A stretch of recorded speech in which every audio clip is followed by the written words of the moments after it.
the Pakistani deep state, the Pakistani ISI, the Pakistani military, their aim and objective is to always create problems in India, to destabilize India in any way, whatever.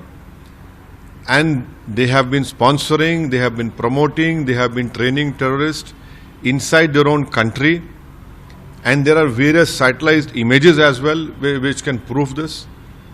So it is high time that these terrorist camps, these terrorist organizations, despite they being banned by US, for example, for your viewers to understand, when India bombed in Bahawalpur, and a terrorist organization head office which was a shelter to train people in arms, the terrorists who were killed over there, their last namaz, the janaza namaz, was performed by a person who is a designated terrorist in US, Hafiz Abdul Rauf. Why can't the world see this? And behind, in that prayer, all Pakistani army people were standing, personnel were standing wearing army dress. So we as a country, how long can we take this? How long can we allow Pakistan to come inside our country and kill people? And the most unfortunate incident of Pahalgam, the world should realize and see that if tourists go there to have a good holiday, these terrorists who came from Pakistan, they separate the families, they separate women and children, and then they ask the male person whether they can recite the kalima. If they cannot recite the holy kalima, they were shot dead in front of their families. You know, can anyone imagine the pain, the scar which this whole families will carry to the rest of their life? So it is high time that this terrorism sponsoring by Pakistan should come to an end. Full stop. There should be. Would you say that all religion in India are united and fighting the common enemy, which is Pakistan? Definitely. This time around, the unity and the unanimity I'm seeing in our country against Pakistan-sponsored terrorism is tremendous, and all the tricks and all the deviousness which Pakistan possesses, which are trying to create differences, it will not work this time around. The country is united in ensuring that we must put an end to this Pakistan-sponsored terrorism. Sir, India is targeting terror bases in Pakistan, while Pakistan is attacking civilians target in Jammu and other areas. What does this say? The Poonch, which is a border village, due to Pakistani army shelling, 16 people have lost their lives. And in that 16, there were 4 small children whose ages were less than 10 years. An imam of a masjid, Maulana, was killed in that firing. A Sikh Gurdwara was damaged. Their complete houses were damaged. People were lying injured on the roads. Now, one additional deputy collector, a civil servant, was assassinated in Rajouri. You know, you are sending drones which are killing common people. They have damaged a hospital in Srinagar, a hospital in Jammu. This is what Pakistan has always been doing, and this is what Pakistan will continue to do.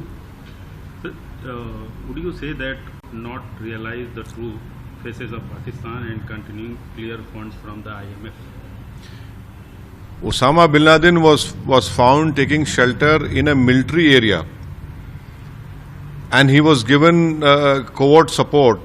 He was given all the support, all the help by the military establishment of Pakistan. It is for the Western world to realize that Pakistan is a failed state. It is high time that not only Western world but every senior nation in this world should rise up and ensure that the nuclear bombs which the Pakistans possess, that should be disarmed. They are a threat to the whole humankind. They have been using terrorism to destabilize India. You know, 26/11 happened in Mumbai. The Indian investigating agencies went to Pakistan, gave them all the proof against the involvement of LET and how they were trained by the ISI and the Pakistan military. They didn't proceed. But once Pakistan was brought in the grey list of FATF, all those criminal trials started to proceed.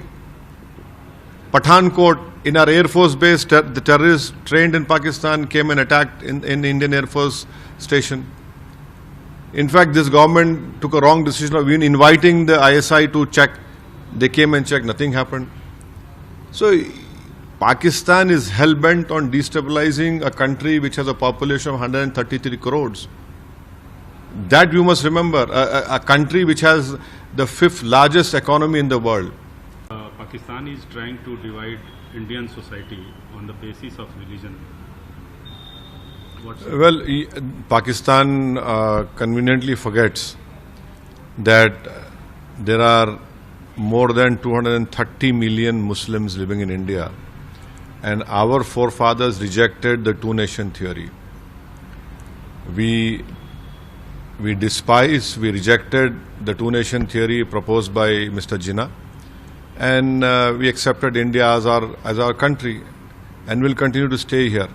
Pakistan wants to divide India on the lines of religion. It wants to create more friction between Indian Muslims and Hindus and other communities over here. And when Pakistan talks about two-nation theory, why is it that they are bombing Afghanistan border post? When they talk about two-nation theory, why are they bombing the Iranian border post? Why are they killing the Baluchis who are also Muslims? The Afghanis are Muslims. The Iranians are Muslims. And the Baluchis are their own nationals who are Muslims. So it is the deep state of Pakistan which only uses Islam as a facade to cover up all their illegal activities, to cover up their promotion of terrorism. And this is what they have been doing it from last 75 years against India. To happen. And it is very unfortunate that the IMF has sanctioned a loan of $1 billion. I would call it a loan to the militant organization over there. Very unfortunate that US, Canada and Germany have kept quiet, when they know for a fact that it is Pakistan which is promoting, financing terrorism against India. And this money, you mark my words, will never be used to eradicate poverty, to ensure that the polio rates in Pakistan come down. It will never be used for women empowerment in Pakistan of education. This will be used only, to promote terrorist activities against India. That is most to this Pakistan-sponsored terrorism.